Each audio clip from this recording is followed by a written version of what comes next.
Hi, so I'm Carmel. I'll just quickly tell you a little bit about me so that you get an idea of where I'm coming from.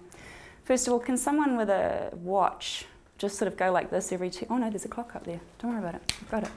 So a little bit about me. I studied psychology at Waikato University, graduated in '93, and took off overseas for a 2-year OE like we mostly do, and came back about 12 years later, and I had a education in hypnosis from that point on. I studied in New Mexico at the American Academy of Hypnotherapy. And what led me to that was this eternal quest for a better, easier way to get through this planet Earth roller coaster way of life that we have here. And when I found hypnosis, I figured that perhaps I'd found a pretty good key, or a pretty good way to understand the mind, how it works, our thoughts, and how we create our own reality. So in a really quick nutshell, that's kind of how I got to where I am. I started off with the classical way of looking at hypnosis, using all the hypnotic techniques I was trained with back at the academy, which was an amazing education now that I've looked at other educations and understood better what they gave me there. But smoking and anxiety and insomnia and weight loss and eating disorders and that sort of thing is where we generally start. But the more I delved into these issues, the more I realized there was underlying currents, there's a force behind them that we are not. And the more I started to question what is that force behind these things that are happening to this body of physical matter that we come to know of ourselves as, I began to explore more and more how we come to be the way that we are. And I, having a psychology background, have looked into psychotherapy and how many years it can take you to get to understand how you became an adult. And then wondered what you're supposed to do beyond that.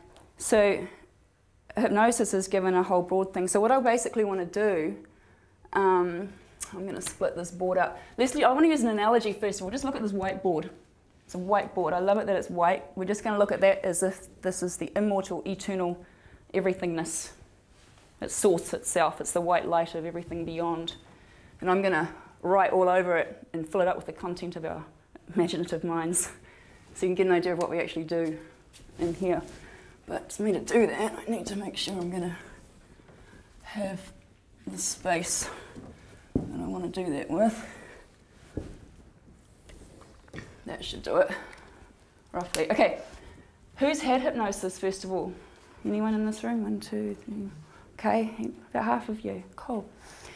There's a couple of different ways of doing hypnosis, and one of them is just suggestion therapy, which means we go into a trance, which is a relaxing state of mind, and we have suggestions made to us where we suggest that you're going to be everything that you want to be. That's about as effective as your conscious will is, and sometimes our conscious will isn't strong enough to propel us through the battles of the subconscious mind, which is the power, which we'll get into in a moment, behind who we are. Another way is transforming therapy, which means we're going to be more interactive. And another way is through a meditative mind and getting a more deeper spiritual type of connection to all that is, and using that to connect deeper inside as to who we are. So what I want to do is just draw, I'm going to kind of be in your way a little bit there. Imagine that's your mind. See, I'm going over my space already. And we've got 3 levels of the mind. We've got a conscious mind, we've got a subconscious mind, and we've got a super conscious mind. Throughout all of this, I want you just to keep in your minds the concept or the idea of transcend and include. We're going to work through transcending and including everything that I talk about today. So conscious mind is analytical, deductive, it's rational, excuse me, and it's supposedly reasonable, although some would debate that. But it houses our will, or it's where we make our choices.